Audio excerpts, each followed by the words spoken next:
you ever feel like you're just replaying the same bad relationship over and over again, just with a different person's face? What if I told you the script for your love life was actually written when you were a little kid and you've been following it ever since without even knowing? We all have a love style, a kind of blueprint for how we act in relationships. And for most of us, that blueprint gets designed long before our first crush or our first date. It's shaped by our very first relationships, the ones we had with our parents or caregivers. In this video, we're going to pull back the curtain on that hidden blueprint. We're going to explore the 4 secret love styles that run our romantic lives, figure out which one you are, and most importantly, I'll show you that even if your story started shaky, you have the power to write a brand new ending. Your love life's secret blueprint. So, how can something that happened when you were 5 years old affect who you swipe right on today? Well, it all comes down to a big idea called attachment theory. Don't worry, I'm not about to throw a boring psychology lecture at you. Think of it like this. When we're babies, we're completely helpless. We rely on our caregivers for everything: food, safety, and love. Our brain's #1 job at that age is to figure out the answer to one single question. Is this world a safe place, and can I count on others to be there for me? The answer we get forms our attachment style. It becomes the deep down, gut-level belief we have about relationships. It's our internal rule book for love. It tells us if it's safe to trust people, if we need to shout to be heard, or if it's just better to rely on ourselves and keep everyone at a distance.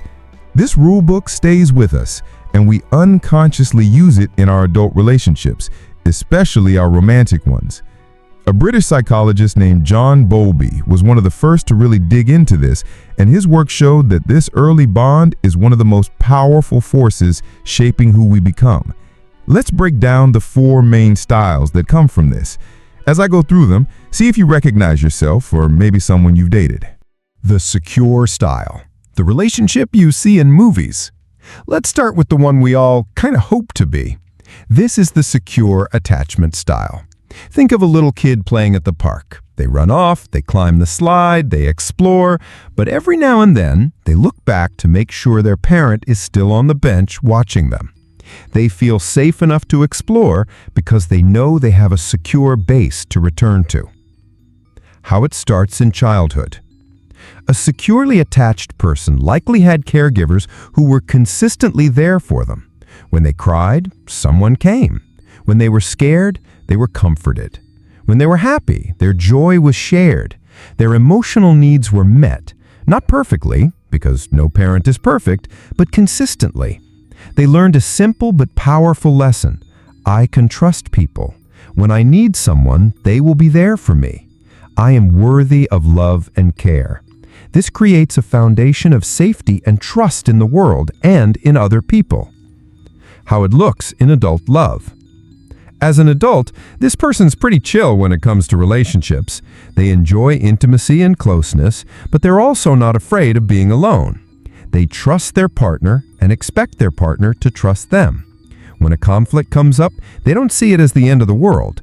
They see it as a problem to be solved together. They can talk about their feelings openly and listen to their partner's feelings without getting defensive. They give their partner space to be their own person, and they expect the same in return. It's a relationship built on trust, respect, and a genuine partnership.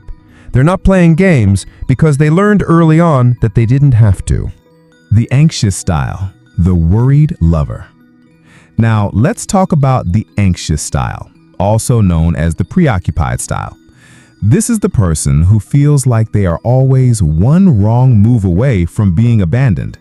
Their love is intense, passionate, and often filled with anxiety. How it starts in childhood.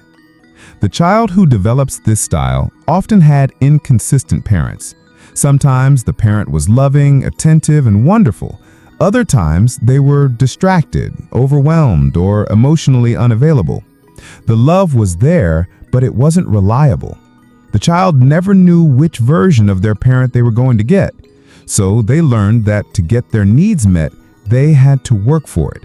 They had to be louder, clingier, or act out to get that precious attention and care. They learn the lesson, I have to fight to be loved, and I might lose it at any moment. I need to hold on tight.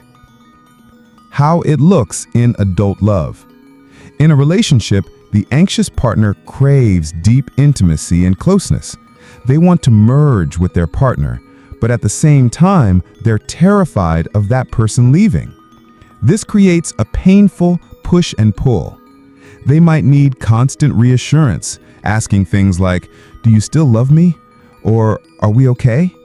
A text that goes unanswered for an hour can send them into a full-blown panic, imagining the worst. They might get jealous easily and see any bid for independence from their partner as a threat. They pour all their energy into the relationship, often losing their own identity in the process. They love deeply, but their love is colored by a constant fear of abandonment. The avoidant style, the lone wolf. Next up is the dismissive avoidant style. This is the person who seems incredibly independent. They're self-sufficient, they don't like to rely on others, and they get uncomfortable when things get too emotional or mushy. How it starts in childhood. This style often develops when a child's caregivers were consistently distant or rejecting. When this child cried, they might have been told to stop being a baby or were simply ignored. Their attempts to get close emotionally were pushed away. They learned that showing vulnerability or needing someone leads to rejection. So they adapted. They learned to suppress their feelings and rely only on themselves. Their survival lesson was, my needs are not important. Emotions are useless. I can only count on myself, so I will shut down my need for others. How it looks in adult love. The avoidant partner is the master of keeping people at arm's length. They value their independence and freedom above all else. When a partner tries to get emotionally close, they feel suffocated, like someone's trying to trap them. They'll create distance by working long hours, focusing on hobbies, or just emotionally shutting down. They might complain that their partner is too needy or too emotional. When there's a fight, their go-to move is to withdraw, say, "I'm fine," and walk away. It's not that they don't have feelings, they do, but they have buried them under thick walls to protect themselves from the rejection they learned to expect as a child. The fearful-avoidant style, the push and pull. Finally, there's the most complex style, the fearful-avoidant, also known as the disorganized style. This person is caught in a painful paradox. They desperately want love, but they are also terrified of it. How it starts in childhood. This often comes from a frightening or chaotic childhood environment. The caregiver, the very person who was supposed to be a source of safety, was also a source of fear. This could be due to trauma, abuse, or a parent with unresolved issues of their own. The child is trapped. They are biologically driven to seek comfort from their caregiver, but their brain also tells them that this person is dangerous. The lesson they learn is deeply confusing. The people I love will hurt me. I can't live with them, and I can't live without them. How it looks in adult love. An adult with this style has a very stormy inner world, and often very stormy relationships. They want to be close to their partner, but as soon as they get that closeness, the fear kicks in and they push the person away. Their behavior can seem unpredictable. They might start a fight just to create distance, and then panic when their partner actually pulls away, begging them to come back. They struggle to trust others because they believe that anyone they let in will ultimately hurt them. They live in a constant state of being caught between their desire for connection and their deep-seated fear of it. The problem: you're stuck on a loop. So you're listening to this and you've had a light bulb moment. Oh my God, that's me. Or that is exactly like my ex. The challenge is that we are unconsciously drawn to people who confirm our internal rule book. If you have an anxious style, you might find avoidant partners exciting and mistake that feeling of chasing them for passion. If you're an avoidant, you might be drawn to an anxious partner because their neediness confirms your belief that relationships are suffocating and that you need to keep your guard up. We recreate the emotional dynamics we learned as kids because, even if they were painful, they feel familiar. They feel like home. And that's why we get stuck in these patterns, wondering why love always seems to hurt or disappoint us. The big reveal. You can rewrite your script. Okay, if you're feeling a little down right now, thinking you're doomed to repeat the past forever, I want you to listen very closely. This is the most important part of this entire video. Your attachment style is not a life sentence.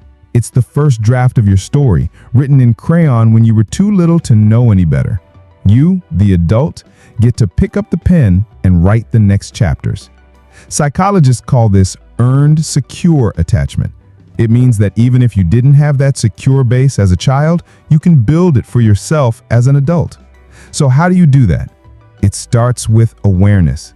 Just understanding these patterns, giving them a name, and recognizing them in your own behavior is a massive first step. It takes away their power. When you feel that surge of anxiety or that urge to pull away, you can now pause and say, that's my attachment style talking, not the reality of the situation. The next step is healing. This means looking back at your childhood not with blame, but with understanding. It's about acknowledging the needs that weren't met and learning to give yourself the comfort and reassurance you didn't receive back then. For some, this might mean talking to a therapist who understands attachment theory. For others, it could be journaling, reading, or even meditation. And finally, it's about making conscious choices. One of the most powerful ways to heal is to be in a relationship with a securely attached person. They can act as a guide. Their calm response to conflict can teach you that disagreement isn't a catastrophe. Their consistent love can show you that you are safe and can trust others. At first, it might feel boring because your nervous system is used to drama, but over time, that boring feeling starts to feel like peace. It starts to feel like safety.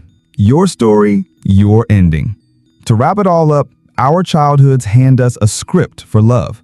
For some, it's a straightforward romance where everything works out. That's the secure style.